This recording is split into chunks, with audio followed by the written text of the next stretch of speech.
What common, attractive trait can you absolutely not stand?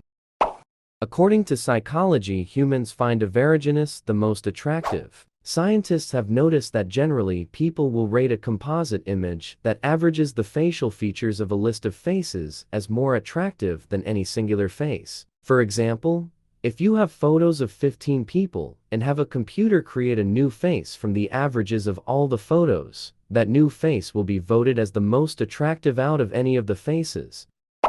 My response was going to be the incredibly common, stereotypical Instagram look, so that tracks. If I see a hair salon that only has pictures of that one exact same haircut that every Instagram wannabe influencer has, I go somewhere else. It's not that it wasn't pretty, but it's become common and bland through overuse.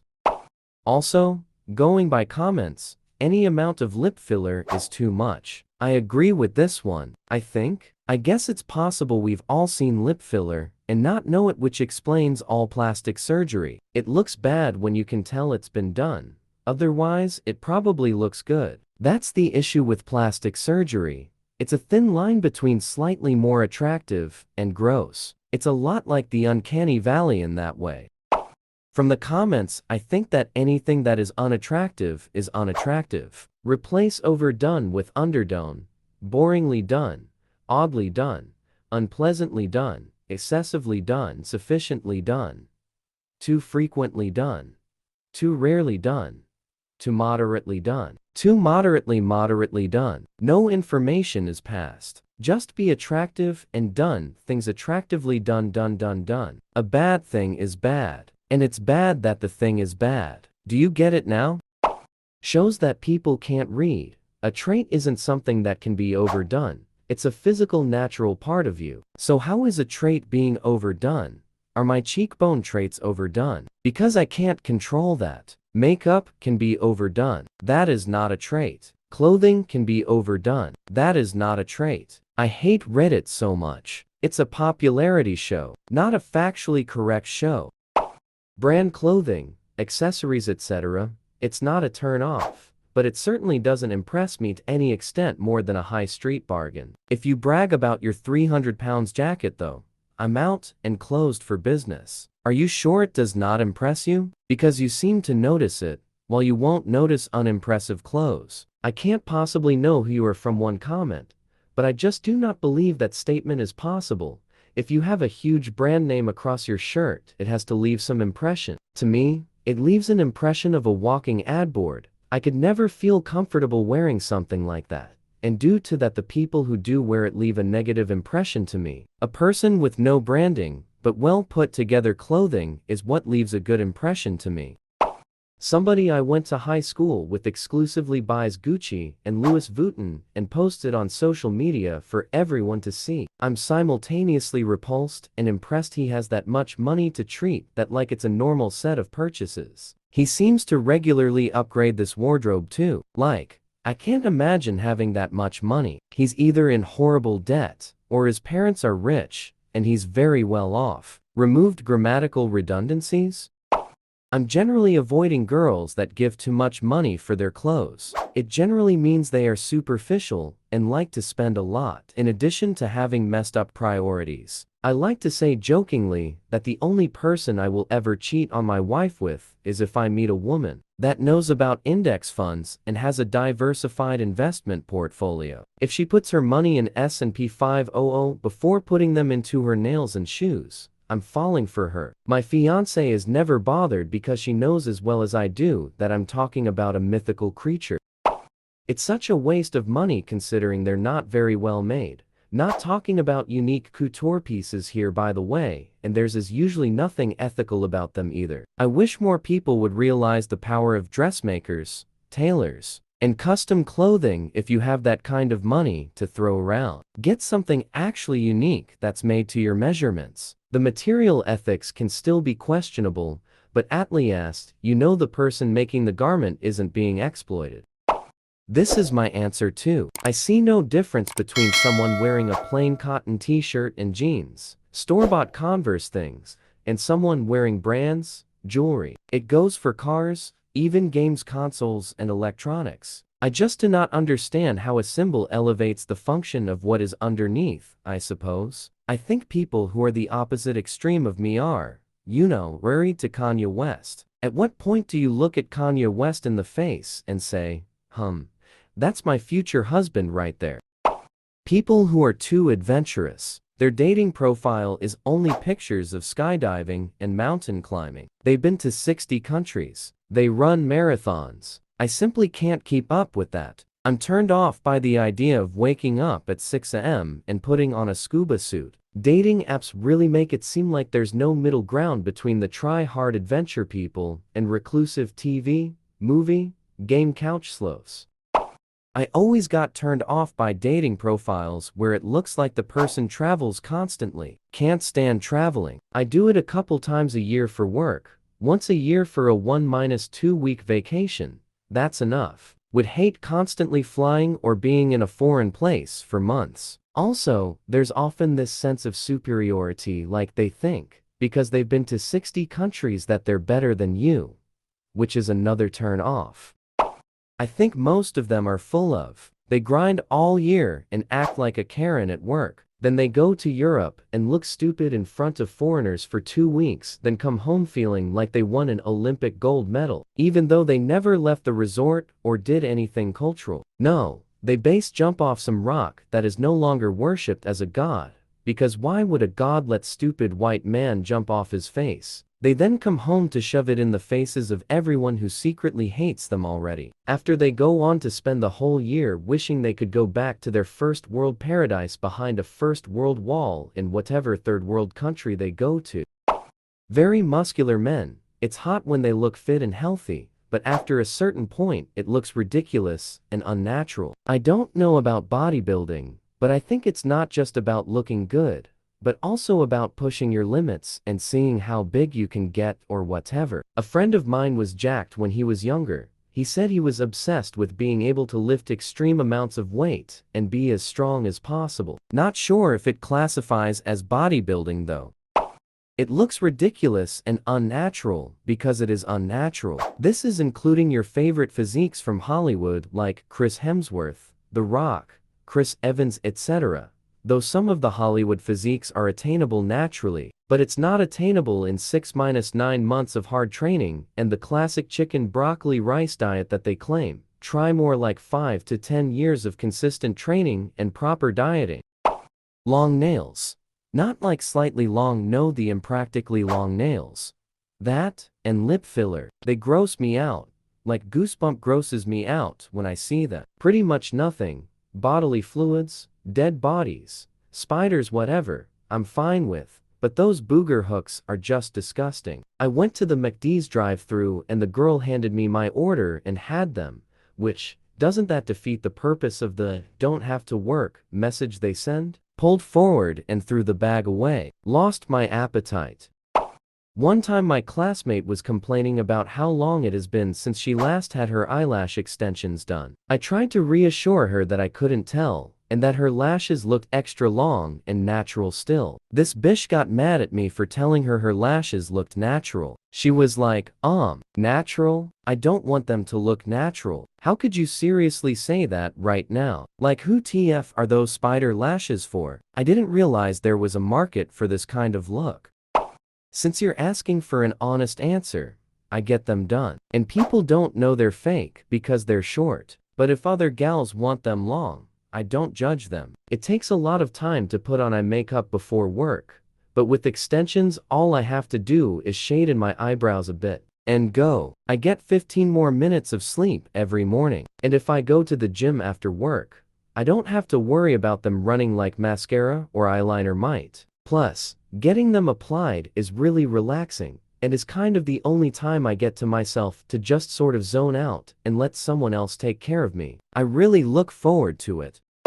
I work with a couple guys who describe themselves as hustlers. They pretty much look down on anyone who shows up and does only their 8-hour shift. Sorry, buddy, but my free time is very valuable to me. I'm not looking to impress my boss at this blue-collar job by working every weekend and helping him out at our boss's other job. I'm convinced most people who describe themselves as hustlers simply don't have good money management, or all their hustles are 3 just part-time jobs to survive. There's no shame in that, but it's cringy to put others down.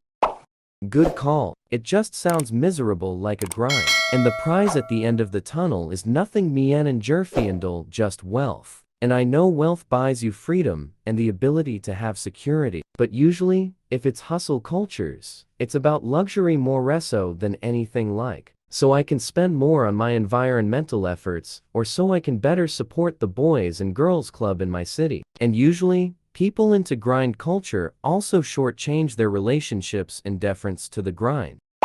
The point of dating is to try both things at once so you can decide if it's gonna work. If they can't be your friend, or you're wally incompatible, then you move on. Nor the friendship are gonna be perfect day one. But sometimes you run into someone that you see a lot of potential in, and you gotta take a risk. And if you happen to click on both parts, you got yourself a relationship. That said, 2/3 relationships start between friends who've known each other for 1 to 2 years, so you're not at all in the minority here.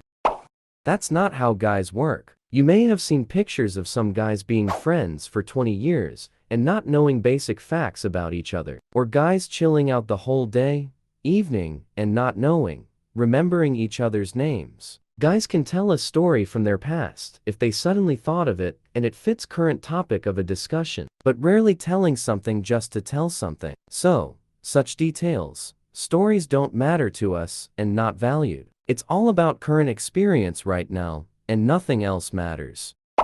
I think this is mostly a southern thing. I could be wrong, but when men here constantly post about how manly they are, real men cook dinner and don't go out all the time. Real men don't act like sissies. Real men drive big trucks and drink beer. Those are just some random examples. But if you have to constantly prove that you're a manly man, it turns me completely off. But a lot of women in the South love it. Yeah, that first example wasn't the best lol. It's just one of the last things I remember that this guy on my Facebook posted. He's a prime example of the type of men I was talking about here. Constantly saying how soft men are, posing in his lifted truck, degrading women, and only real men drink beer. My apologies. I hang around the blue-collar side of Instagram every so often, and holy fact, it is the most toxic place on earth. I've seen men have full-blown meltdowns in comment sections because a mechanic wore nitrile gloves for an oil change or a construction worker wore a mask when handling concrete. They always circle back to the same statement about it not being manly when wearing safety gear. How insecure in your own masculinity do you have to be when the mere sight of PPE makes you have a breakdown?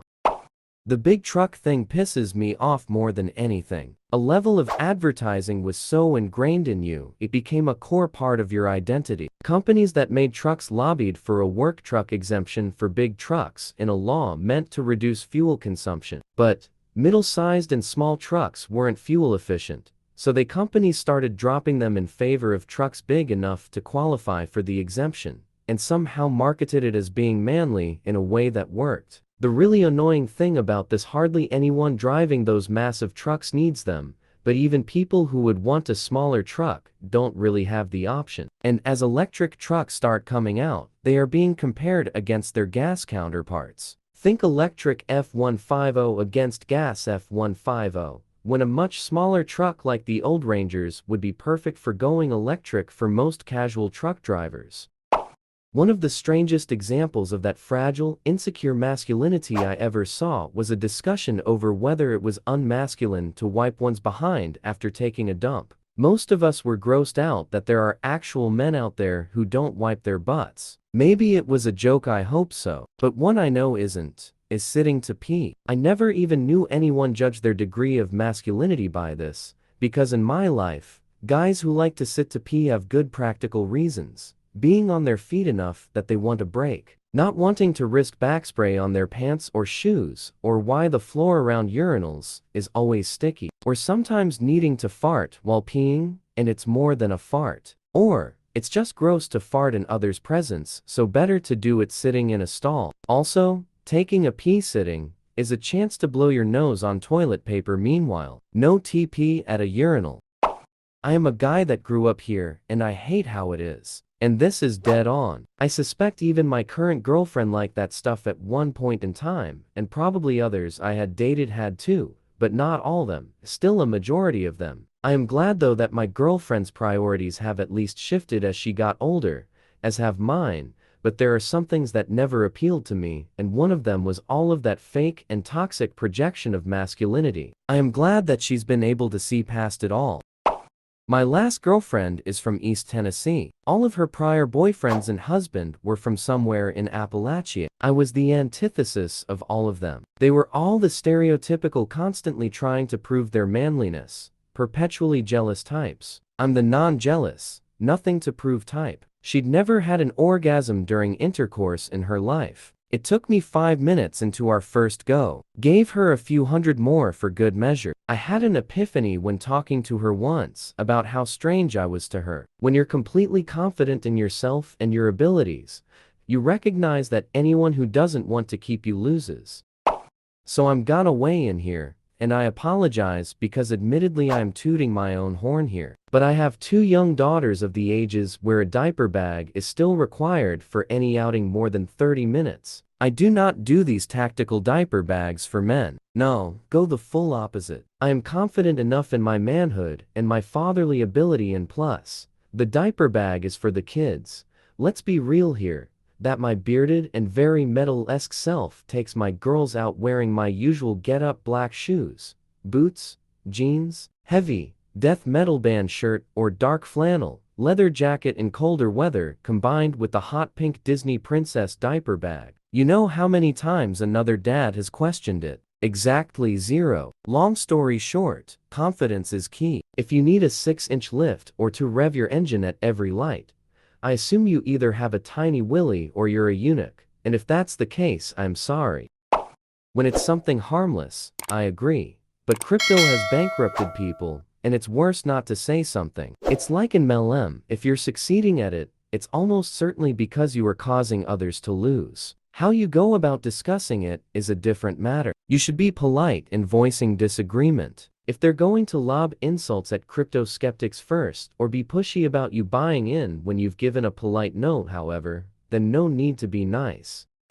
Most people I know who claim they are just blunt or too honest aren't making an accurate characterization of their behavior. There's a huge difference between stating facts boldly and adding in your own toxic emotions and saying you're blunt. It comes off as a lack of emotional maturity, like they don't understand their feelings enough to be objective. You're not being blunt about reality, only about your caustic feelings. I'll dispute crypto because I understand it, and I'm not gonna sit by and let someone preach scams among people I think might be at all vulnerable to it. I won't be, like, aggressively rude about it, but I temper my general sense of tact with the knowledge that crypto is fundamentally built in lies and survives exclusively through the exploitation of the gullible and/or ignorant. I'm not gonna say that simply being quiet around someone's crypto pitch is like quietly tolerating homophobia or something just to be polite, but at the same time it has the potential to be more directly and immediately impactful depending on the circumstances. And due to the fact that it is, as aforementioned, purely a scam, I think politeness is about the most that it deserves, not a, we'll just agree to disagree, sort of enabling attitude. There are 2 sides to this though. If that person is coming to you on a regular basis and ing about money woes, then back to trying to shill crypto, then money problems. At some point that gets really annoying. If they just won't shut up about how great crypto is. Yeah, there's nothing wrong with engaging with that in a polite manner. Usually, the point of bringing up crypto is to try to get everyone to buy in on some specific product though. They're trying to get you in on the pump phase of a pump and dump. And I'm not really interested in losing money so a friend can get rich. Straightening your hair. By no means do I look down on it, but there is just something absolutely enchanting about hair that is just a little messy. All of my relationships that I've had a girlfriend at one point or another, they have straightened their hair, and I always prefer it when they don't. I adore that natural, slightly messy look. As someone with kinda natural, not quite wavy, quite straight hair, that I think looks a lot better with a bit of well-applied serotonin. This is interesting. I wonder to what extent it depends on hair type, and whether your EXEs were just kinda doing it wrong. Straightening only parts or using the right products before and after can tame unwanted frizz and covering up damaged hair while maintaining body intact. And there are products you can add afterward to reintroduce just the right amount of mess. Alas, my hair is just stick straight. Nothing a straightener could even do. I give them identity crises, make them question their purpose in life, send them to intensive therapy. So yeah, I agree. For those who have any natural body at all, I know it comes with challenges, but I love to see your natural hair. And I've sent your straightener into intensive inpatient psych treatment anyhow. Some people love the idea of a man who'll stand up for them and fight their battle and defend their honor. Like if somebody insults you, they'll be ready to fight. I hate that. I can stand up for myself and, unless someone's actively trying to beat me up, I'm going to be enormously turned off by him throwing any punches. This isn't the Middle Ages. No one needs to defend my honor, and all it's going to do is make me concerned about your temper. To be clear, I'm specifically talking about situations where there's no physical danger or threat, where someone might just call a girl a bad name and walk away, but her man feels the need to chase them down and get into a physical fight. If someone's literally attacking me, I'd obviously want help, just as I would help him. But if there's physical threat, then escalating it is stupid, unnecessary, and a really bad look. Since we do this every week, I do just want to make sure you guys are aware that virtually nobody actually thinks that any of the following are attractive or ridiculous. Obviously fake eyelashes, nails, lip fillers, boobs, or butt, tan. And the thing is, I think we all know this. Try to think of even one person you know who has indicated that those are a turn-on for them. Who among us knows actual, real-life people who will see a girl rocking eyelid toupees and Nosferatu nails and go, "Oh